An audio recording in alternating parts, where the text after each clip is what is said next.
અહીંયા જે ઋષિ મુનિઓ જે તપશ્ચર્યા કરતા હતા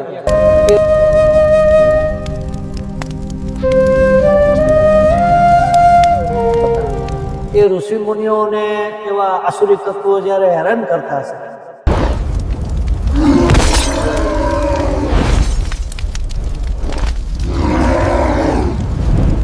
ત્યારે ભગવાન પાસે પ્રાર્થના કરી કે અમારું રક્ષણ માટે કંઈક